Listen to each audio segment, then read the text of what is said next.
Most people There do is a not fail financially in public. They fail quietly. They wake up, go to work, pay bills, answer messages, handle obligations, solve problems, try to be responsible, and from the outside, their life looks normal. But beneath that normal life, there is pressure, constant pressure, the kind that never fully leaves the body, the kind that follows people into the grocery store, into the car, into the shower, into bed at night. The pressure of always being one expense away from instability, one surprise away from stress, one mistake away from falling behind again. And what makes this worse is that many of these people are not reckless. They are not drunk on luxury. They are not gambling everything away. They are not obviously irresponsible. They are doing what they were told was correct work, hard stay, busy, be realistic, pay on time, save when, however possible, and keep going. But for millions of people, that formula does not create peace. It creates maintenance. It creates a life where effort is constant, but security never arrives. And that is because the modern financial life is built on illusions, dangerous illusions, illusions that look practical, sound mature, and feel safe. But in reality, they keep people stuck inside a cycle where income disappears, time gets sold cheaply, and the future never becomes stronger than the present. Today, we are going to break down the three financial illusions that keep hardworking people broke far longer than they should be. Not because they are stupid, but because they are loyal to patterns that quietly weaken them. The first illusion is the illusion of stability through income. This is the lie most adults build their entire life around. They think if the paycheck keeps coming, honor life is stable if the salary arrives every 2 weeks, if the direct deposit hits on schedule, if the bills are technically getting paid, if the rent is covered, if the debt minimums are handled, then everything must be under control. But income is not stability. Income is flow, and flow can vanish. Real stability is not built from what enters. It is built from what remains when life interrupts the flow. That is the difference most people never fully understand. They confuse motion with strength. Money comes in, money goes out. And because this movement repeats every month, they start mistaking repetition for safety, but repetition is not safety. A treadmill also repeats, and it still leaves you in the same place. A paycheck without margin is not security. It is simply an organized form of dependence, because the moment that paycheck slows, shrinks, pauses, or disappears, the truth is revealed. The person was never stable. They were attached to timing, attached to the employer, attached to the next deposit, attached to a machine that had to keep moving at full speed, or the entire structure would begin to shake. This is why so many people with decent incomes still live with low-grade fear, because deep down they know their life is functioning, but not fortified. They know the engine is on. But there is no backup system, no breathing room, no true resistance to disruption. And that is the terrifying part. Fragility can wear the costume of adulthood for years. A person can look responsible, productive, busy, even respectable, and still be financially weak because weakness does not always look like chaos. Sometimes it looks like a clean shirt, a full calendar, and a bank account that gets emptied with perfect discipline every 30 days. The illusion of income-based stability keeps people passive. It tricks them into thinking the solution is always more income, a better raise, a better month, a better bonus, a better opportunity. But if nothing remains, if no buffer is built, if no margin is created, if no control exists outside the paycheck itself, then higher income often just scales a fragile system into a more expensive fragile system that is not wealth, that is polished dependence. The second illusion is the illusion that saving alone will make you safe. This one sounds responsible, which is why it is so powerful. People are told to save money, build the account, hold cash, be cautious, avoid risk, stay conservative, wait until they feel secure. And at the beginning, this instinct is good. A person in one chaos needs reserves. A person in debt needs oxygen. A person living on the edge needs something liquid and immediate. But many people never evolve beyond pure saving. They turn saving into a personality, a ritual, a moral identity. They become proud of holding still, and that is where a useful behavior slowly turns into a silent trap. Because saving protects against emergencies, but saving alone does not create power. It preserves, it does not multiply. It defends, it does not expand. And in a world where prices rise, currencies weaken, and time keeps moving, so static money slowly loses force even when the number in the account stays the same. This is what many people do not want to face.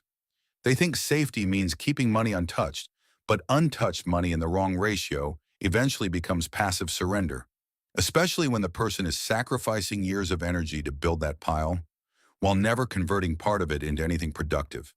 The deeper issue is psychological. Saving feels safe because it feels still. Stillness reduces anxiety. Movement creates uncertainty. But wealth is not built from emotional stillness. It is built from intelligent deployment. There must come a point where money stops existing only as a shield and begins acting as a worker, not reckless, not stupid, not blind, but useful money that only sits there.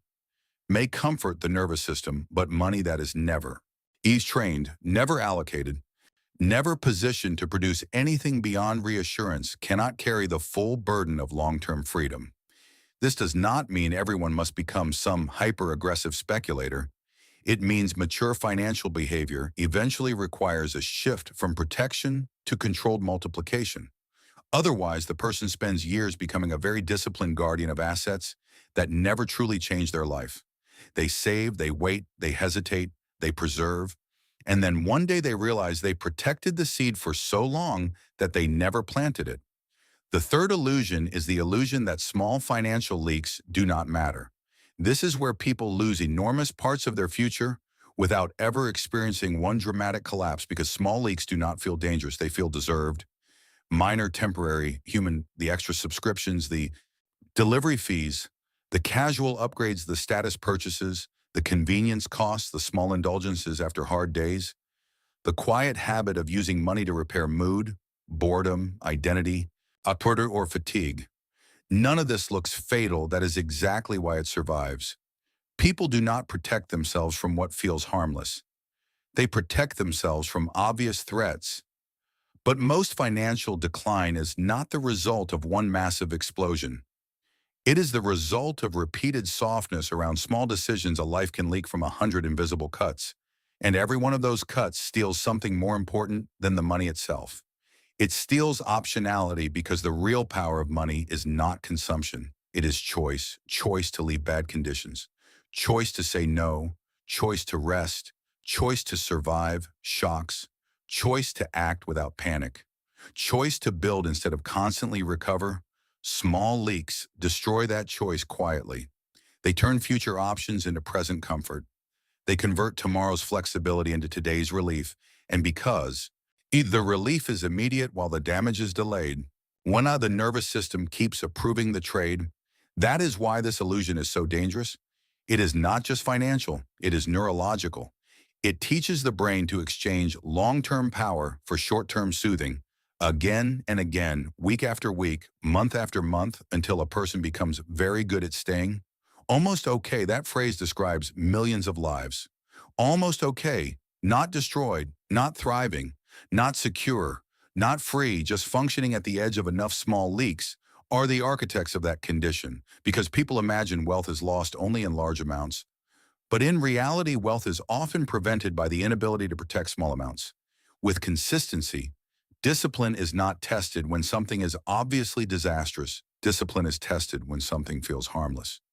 Now, if you step back and look at these three illusions, together, the whole structure becomes clear. First, the person confuses income with stability.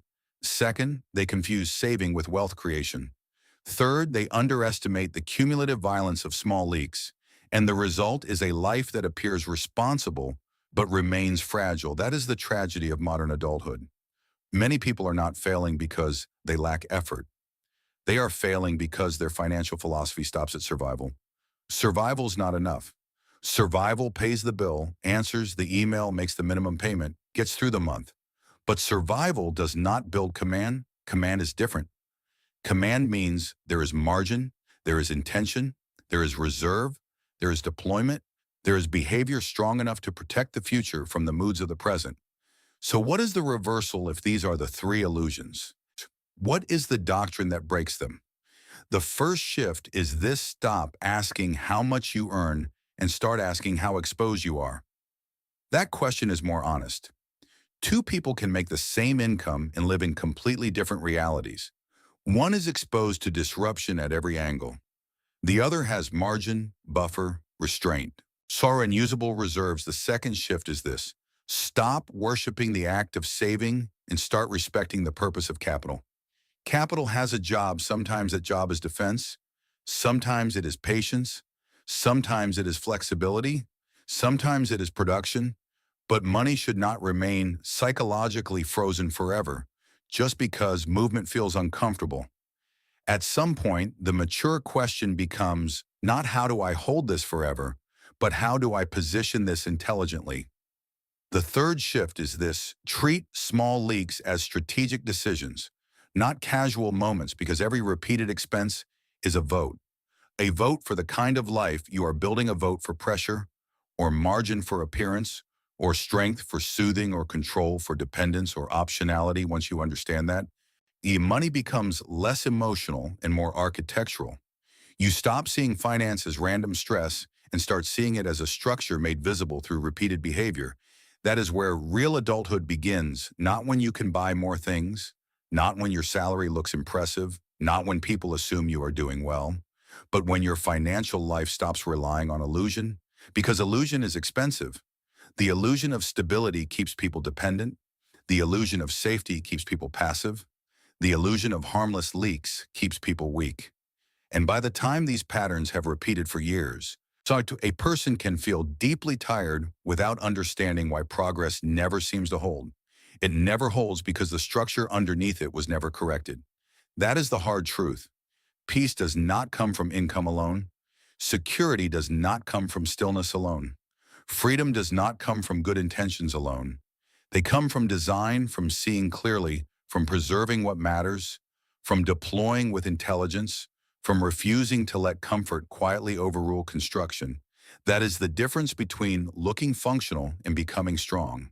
And strength is the point, not performance, not appearances, not financial theater strength. Because strong people are harder to pressure, harder to trap, harder to manipulate, harder to exhaust with every small emergency life throws at them. They are not strong because life is easy. They are strong because their structure can absorb impact.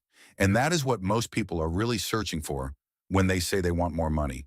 They do not only want money, they want less fear, less dependence, less fragility, less panic, less negotiation with circumstances. They secretly hate money becomes powerful when it can do that. When it can create space around your mind space, around your time space, around your decisions space between your life and the next disruption. That kind of space is not built by accident. It is built by rejecting illusion. So if your life feels financially tight even while you are working hard, if progress always seems to vanish, if your effort keeps turning into maintenance, if your future still feels exposed despite all your responsibility, do not just work harder inside the same framework. Question the framework. Ask one yourself whether you have confused income for stability, whether you have mistaken saving for enough, whether you have been too soft with small leaks that quietly steal your leverage. Because once you see those illusions clearly, your decisions begin to change. And when decisions change repeatedly, structure changes. And when structure changes, life becomes quieter. Not perfect, not effortless, not cinematic, but quieter, less chaotic, less fragile, less hunted by the next bill, the next surprise, the next month. That quiet is the first sound of real financial strength. And for most people, that is worth more than looking rich ever was,